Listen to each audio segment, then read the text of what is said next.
aí pessoal, beleza? Aqui é o Max e eu voltei para conversar com vocês sobre mais um vídeo. Desta vez falando de uma ópera, do nosso projeto de ópera, né? Decididamente do projeto dessa vez, da lista do projeto. E mudamos um pouquinho de compositor. Ainda continuamos naquele primeiro bloco do livro, mas mudamos de compositor, do Watts para... compositor do Watts. Watts era o nome da ópera, né? Do compositor Lully agora para o Purcell. Então nós vamos falar de uma ópera do Purcell hoje. Então falando um pouquinho da descrição da ópera em geral. Nós vamos falar hoje de uma ópera que se chama Dido e Enéas. Ela é uma ópera do Purcell, como já foi dita. Ela é uma ópera de 3 atos. Ela tem duração mais ou menos de 1 hora e 15, depende da produção. Ela teve a sua estreia na primavera do ano de 1689, então estamos falando aí uma ópera do século XVII. Ela é 3 anos mais velha do que a última ópera que nós gravamos, que foi Armida, e teve sua estreia na cidade de Chelsea, na Inglaterra, com o libretista Nahum Tate. Essa é a obra mais importante que a Inglaterra tem antes das óperas do Britten, porque Britten foi um compositor muito importante para a história da Inglaterra, mas aí nós estamos falando de um período bem antes do século XX, né? Estamos falando do século XVII. Então, até o século XX, essa é uma das óperas, se não a ópera mais importante escrita na língua inglesa. Purcell juntou 2 elementos nessa ópera. Ele juntou as danças das óperas francesas, que nós já tínhamos até então, e deu uma melhorada no texto e melhorou a ação na ópera.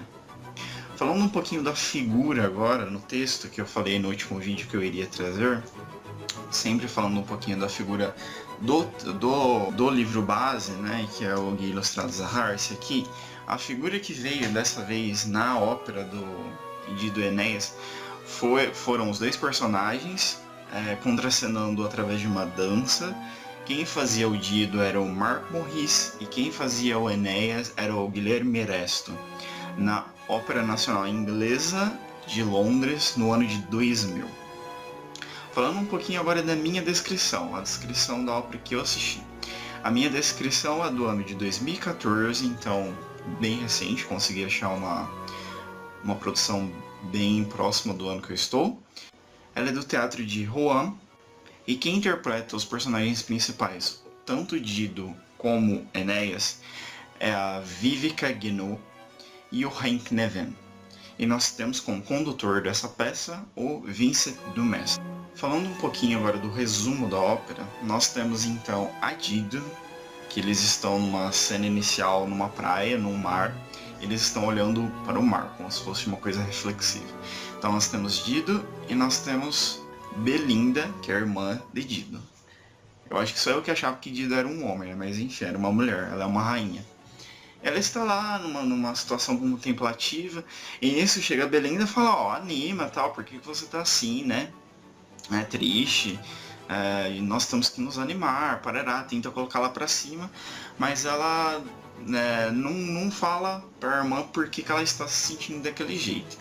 Nisso a irmã, toda desperta, fala assim, olha, se for por causa do seu amor para com o Enéas, que Enéas era como se fosse um soldado, aí nós podemos colocar assim, você tem que falar pra ele o que você tá sentindo, né? Fala pra ele, tipo, já que você gosta dele, pra que vocês possam ter alguma coisa, né? E ela fala, não posso te falar por quê, mas eu não posso falar do meu amor para com ele, não sei o que, parará. E fica nessa situação. Nisso chega o Enéas e fala assim, olha, eu gosto muito de você, nós podemos ter alguma coisa, nós podemos nos casar, nós podemos nos amar. Ela fala assim, então, o destino não permite que isso aconteça. E ele fala assim, olha, eu estou viajando daqui porque eu preciso formar uma nova Troia, num outro lugar. E eu preciso da sua bênção, eu preciso da aceitação sua, porque se você não der, isso já será um presságio que as coisas não darão certo. Ela fala, não, eu não posso, parará, e os dois começam a conversar sobre isso e acabam se amando ali, acaba dando certo. Nisso, todos os populares ali da cidade, que nós estamos falando de Cartago, festejam esse amor e parece até então que tudo está feliz, né? Bom, isso é o resuminho do primeiro ato. Não vou contar o resto, mas é uma ópera muito interessante.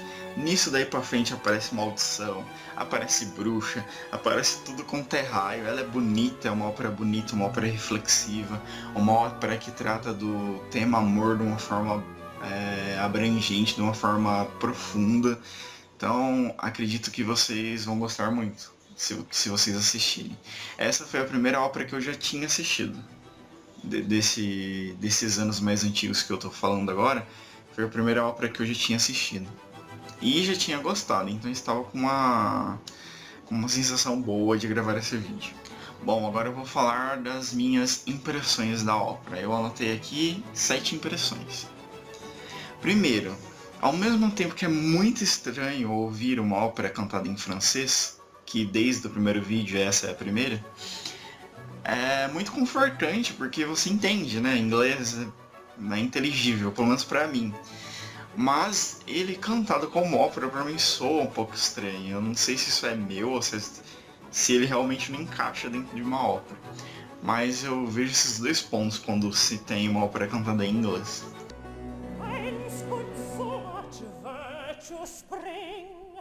What storms, what battles did he sing, and voices Nós temos cenários muito bonitos e o figurino também. Falando dos cenários, eu já comentei a cena da praia, que é linda. Você vê como eles formam as ondas, como eles formam as pedras. E os figurinos também. Parece muito uma coisa circense, uma coisa... São tons alegres, assim. É muito bonito.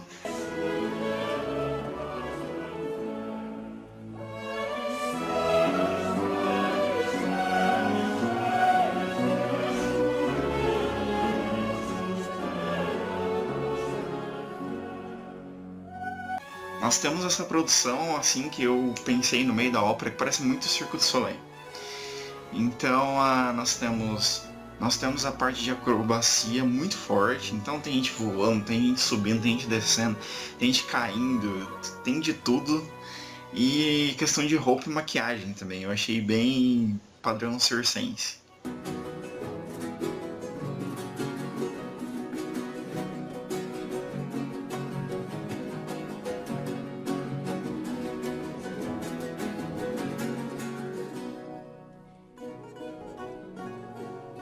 Temos um balé muito pequenininho nessa ópera, digo não de tempo, mas de pessoas dançando.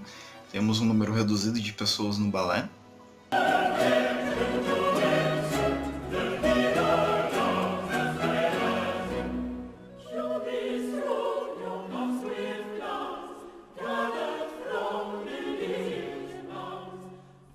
Cheia de efeitos especiais, como eu já falei, como me lembrou o circo, a gente voando, gente caindo, gente saltando de um ponto para um outro ponto. Muito legal, gostei muito, dá uma vivacidade na ópera.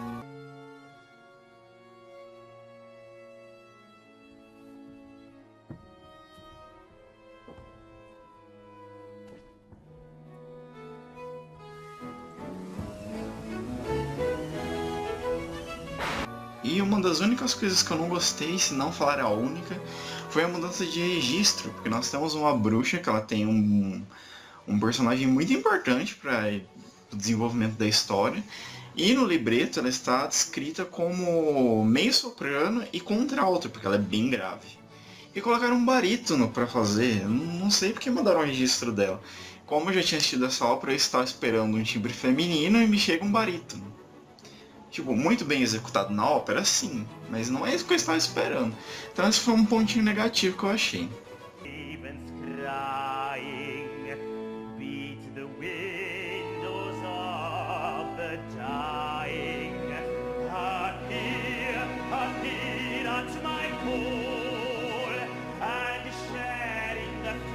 E outra coisa interessante de se ver, e o último ponto que eu vou falar com vocês, é a conformidade da Dido com o destino dela. Ela sabe que ela não vai ser feliz com o Enéas e ela fica nesse impasse, sabe?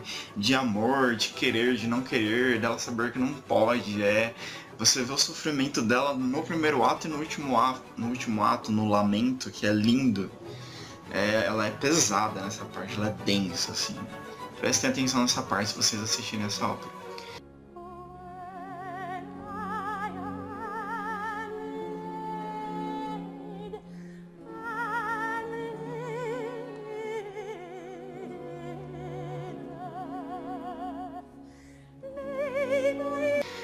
Pessoal, acredito que seja isso. Se vocês tiverem algum comentário, alguma sugestão, por favor, deixem logo aqui abaixo do vídeo. Não deixem de se inscrever no canal para receber os novos vídeos, as atualizações. Não deixem também de avaliar esse vídeo para que nós continuemos a fazer esse tipo de produção aqui no YouTube. Até o próximo vídeo e falou!